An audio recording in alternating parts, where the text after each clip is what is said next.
I rarely see cucumber beetle in my garden now that I've been growing amaranth. Not only do they carry bacteria wilt, but they can cause leaf blossom rot on squash. There's a couple monarchs I'm following too. And they also can do a little harm to beans, corn, beets, potatoes, tomatoes, asparagus. I was really excited to hear a grant was awarded by SARE. It's a Sustainable Agricultural Research organization to a farm in Ohio to study how amaranth can be a trap crop for cucumbers. What's funny is I posted 3 years ago about this. For years, I've noticed that when I grow amaranth, the cucumbers nearby are less damaged by the cucumber beetle. Let me go over to a cucumber plant. I rarely see cucumber beetles on the cucumber plant. Here's another. And I've grown this amaranth since I lived in California many, many years ago, over 10 years ago. This cucumber plant is doing pretty well. I need to feed it. The amaranth itself has done wonders, in my opinion, and I never had evidence. I didn't have evidence that the amaranth helped, but it seemed to. And so when I posted about it, people were like, oh, this is cool. Then I noticed now it's more prevalent. There's some more amaranth right there. And it just pops up. Volunteer now. It drops its seeds, and I will put a little clip in this video how I saved the seed of amaranth. I think this variety is called pigweed. There are many, many varieties of amaranth. There are dwarf types, there are really tall types. This kind of falls over if it gets too big. Sometimes I prop it up because it looks cool. My husband says he likes the one near the front fence because he comes back from walking the dog and he thinks it looks neat. So I keep it there and I've propped it up. There it is, way back there. I'm waiting for these monarchs to lay their eggs so I can take pictures. Yeah. You can pop amaranth. I did it before for fun with my kids. You can pop the seed. It's not that easy. You have to be really careful. Like if you put oil in the pan and you try to pop it with oil, it'll probably burn. So a dry pan is best if you're going to pop amaranth. The squash that I have, as you can see, is just over the top. And I don't see damage by the cucumber beetle. Let's go back. I don't see damage from the cucumber beetle. I see a lot of squash bug eggs on the leaves. I've been trying to take those off. But not, oh, there we go. Squash bug eggs. So interesting how they lay them like that, right in order, huh?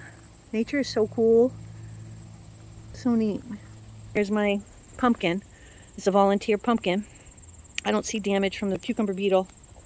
No damage from the squash vine borer yet. This is funny. I was looking for a picture of a cucumber beetle and I found this video of me when I hooked up a boba straw to my handheld vac so I could suck up cucumber beetles on my squash plants. Heck, maybe amaranth is a trap crop for the armyworm too. Interesting. There's the amaranth beetle. So amaranth has its own beetle. But the cucumber beetle seems to also visit. Another theory is that the amaranth beetle deters, maybe, the cucumber beetle. I don't know. That's all this experimentation. I'm going to show you a cucumber plant that doesn't have amaranth growing nearby. So this is all the squash. It's not being attacked by the cucumber beetle. Pumpkin not being attacked by the cucumber beetle. Let's go check out a cucumber. It's a good experiment. A cucumber where I don't have amaranth growing nearby, but I'll tell you what I think is ravaging it. Not the cucumber beetle, but the squash bug. And I think I figured that out because if I turn over this leaf, you're going to see squash bug nymphs.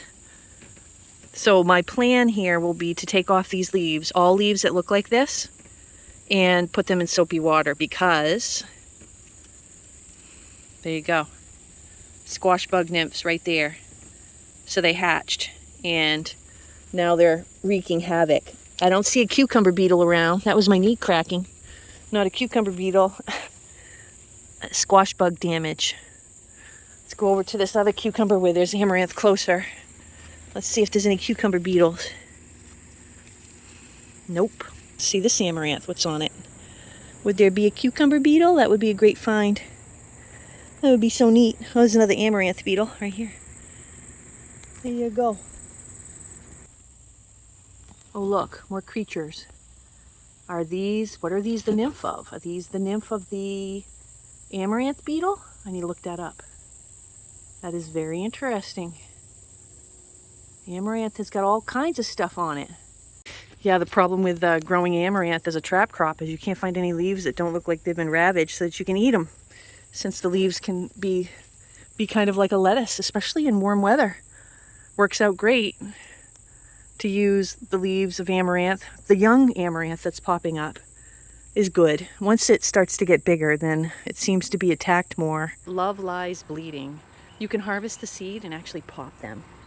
So here's the seed, or the seed heads.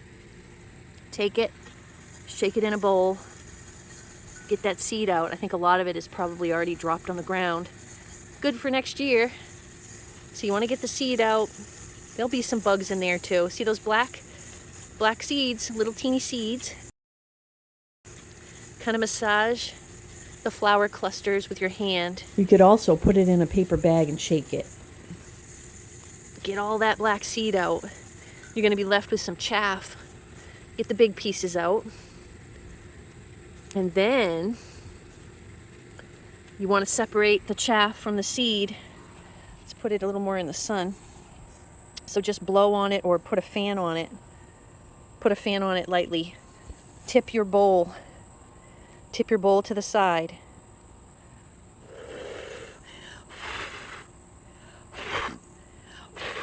Be prepared to get some chaff up your nose. And have a few little, there's a worm right there. You'll have to take that stuff out. A wide bowl works better.